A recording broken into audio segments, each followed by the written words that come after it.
ಚಟ್ನಿ ಪುಡಿ ಅನ್ಬೋದು ಅಥವಾ ಚಟ್ನಿ ಅನ್ಬೋದು. ತುಂಬಾನೇ ರುಚಿಯಾಗಿರುತ್ತೆ ಈ ರೆಸಿಪಿ ಅಂತೂ. ಹಾಯ್ ಹಲೋ ಎಲ್ಲರಿಗೂ ನಮಸ್ಕಾರ. ಜ್ಯೋತಿ ಪಾಕಶಾಲೆಗೆ ತಮ್ಮೆಲ್ಲರಿಗೂ ಸ್ವಾಗತ. ಇಂದಿನ ವಿಡಿಯೋದಲ್ಲಿ ನಾನು ಡಿಫ್ರೆಂಟ್ ಆಗಿ ಒಂದೊಳ್ಳೆ ರೆಸಿಪಿಯನ್ನು ನಿಮ್ಮೊಂದಿಗೆ ಶೇರ್ ಮಾಡ್ಕೊಳ್ತಾ ಇದ್ದೇನೆ. ಚಟ್ನಿ ಪುಡಿ ಅನ್ಬೋದು ಅಥವಾ ಚಟ್ನಿ ಅನ್ಬೋದು. ಗೋರಿಕಾಯಿ ಚಟ್ನಿ ಪುಡಿ ಅಥವಾ ಚವಳಿಕಾಯಿ ಚಟ್ನಿ ಅನ್ಬೋದು. ತುಂಬಾ ಅಂದ್ರೆ ತುಂಬಾನೇ ರುಚಿಯಾಗಿರುತ್ತೆ ರೊಟ್ಟಿಗೆ, ಅನ್ನಕ್ಕಂತೂ. ಬನ್ನಿ ಈ ಸಿಂಪಲ್ ಆಗಿರುವಂತಹ ರುಚಿಕರವಾಗಿರುವಂತಹ ಚಟ್ನಿ ಅಥವಾ ಚಟ್ನಿ ಪುಡಿನ ಮಾಡೋದು ಹೇಗೆ ಅಂತ ನೋಡೋಣ. ಅದಕ್ಕಿಂತ ಮುಂಚೆ ಹೊಸದಾಗಿ ನಮ್ಮ ಕುಕಿಂಗ್ ವಿಡಿಯೋಸ್ನ ನೋಡ್ತಿದ್ದಲ್ಲಿ ಪ್ಲೀಸ್ ಸಬ್ಸ್ಕ್ರೈಬ್ ಮಾಡ್ಕೊಳ್ಳಿ. ಈ ರೆಸಿಪಿ ಇಷ್ಟ ಆದಲ್ಲಿ ಒಂದು ಲೈಕ್ ಮಾಡಿ.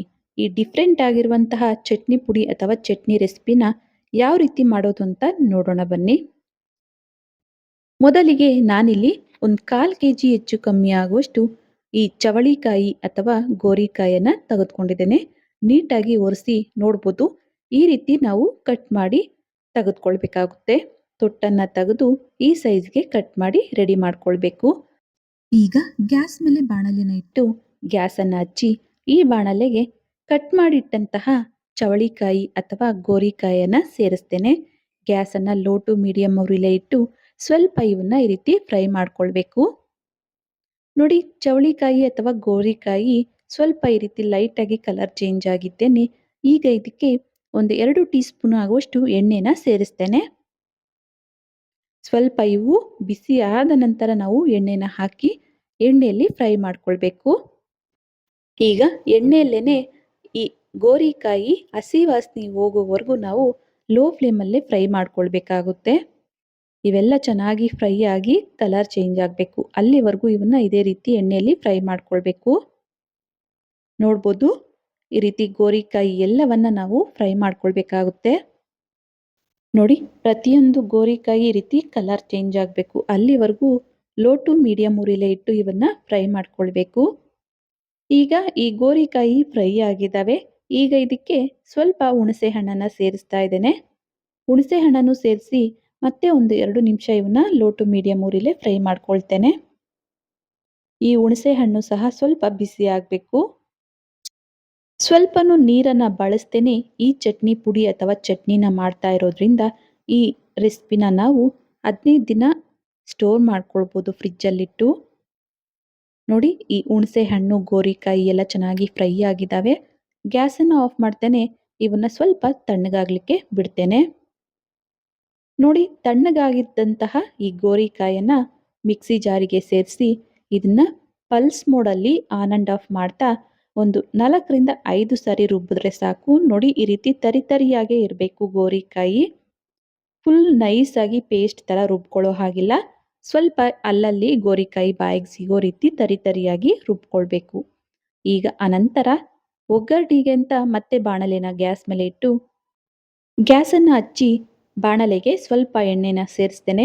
ಎಣ್ಣೆ ಲೈಟಾಗಿ ಬಿಸಿಯಾಗಿದ್ದೇನೆ.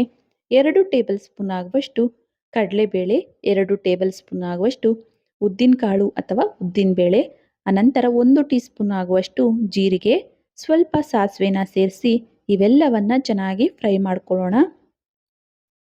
ಈ ಉದ್ದಿನಕಾಳು ಕಡಲೆಬೇಳೆ ಲೈಟಾಗಿ ಕಲರ್ ಚೇಂಜ್ ಆಗಬೇಕು. ಅಲ್ಲಿವರೆಗೂ ಇವನ್ನ ಫ್ರೈ ಮಾಡಿದ್ದೇನೆ.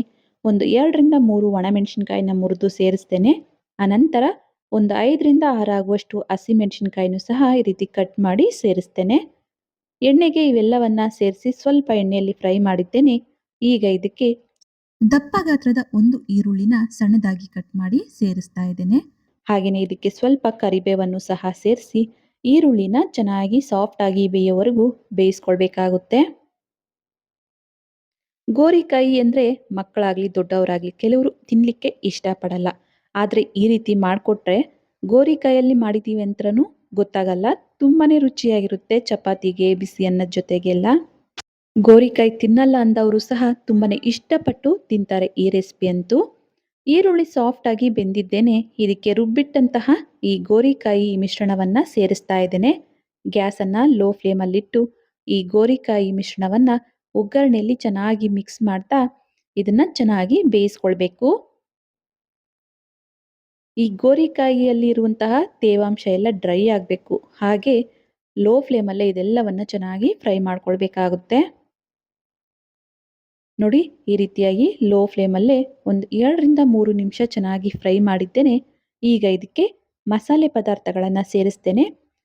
1/4 ಟೀ ಸ್ಪೂನ್ ಆಗುವಷ್ಟು ಅರಿಶಿನ ಸೇರಿಸ್ತೇನೆ.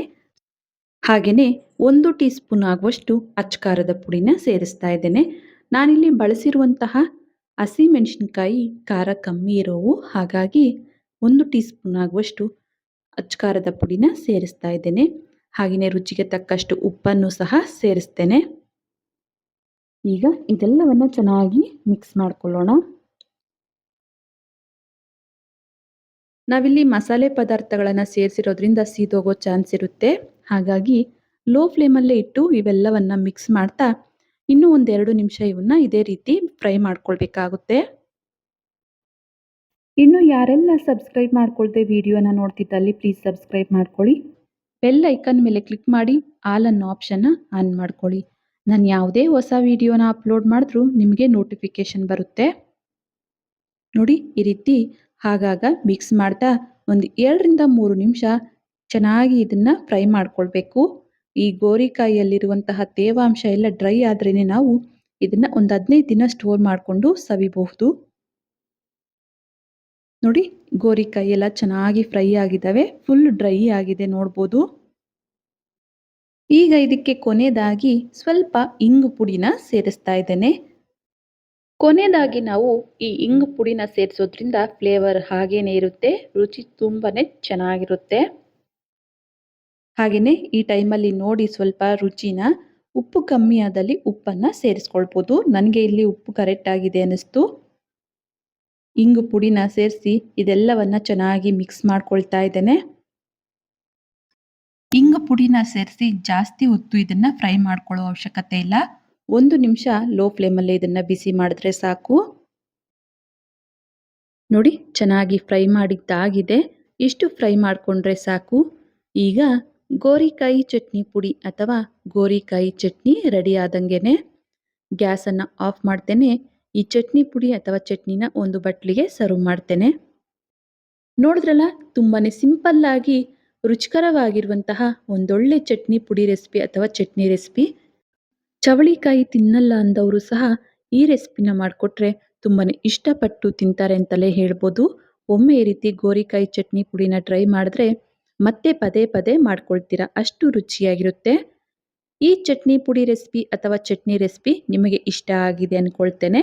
ಇಷ್ಟ ಆದಲ್ಲಿ ಈ ವಿಡಿಯೋಗೊಂದು ಲೈಕ್ ಮಾಡಿ. ಯಾರೆಲ್ಲ ಸಬ್ಸ್ಕ್ರೈಬ್ ಮಾಡ್ಕೊಳ್ದೆ ವಿಡಿಯೋನ ನೋಡ್ತಿದ್ದಲ್ಲಿ ಪ್ಲೀಸ್ ಸಬ್ಸ್ಕ್ರೈಬ್ ಮಾಡ್ಕೊಳ್ಳಿ. ಈ ರೆಸಿಪಿ ಹೇಗನ್ನಿಸ್ತು ಅಂತ ಕಮೆಂಟ್ ಮಾಡಿ. ಹಾಗೆ ಈ ರೆಸಿಪಿ ಇಷ್ಟ ಆದಲ್ಲಿ ನಿಮ್ಮ ಫ್ರೆಂಡ್ಸ್ ಆ್ಯಂಡ್ ಫ್ಯಾಮಿಲಿ ಮೆಂಬರ್ಸ್ಗೆ ಈ ವಿಡಿಯೋನ ಶೇರ್ ಮಾಡಿ. ಧನ್ಯವಾದಗಳು.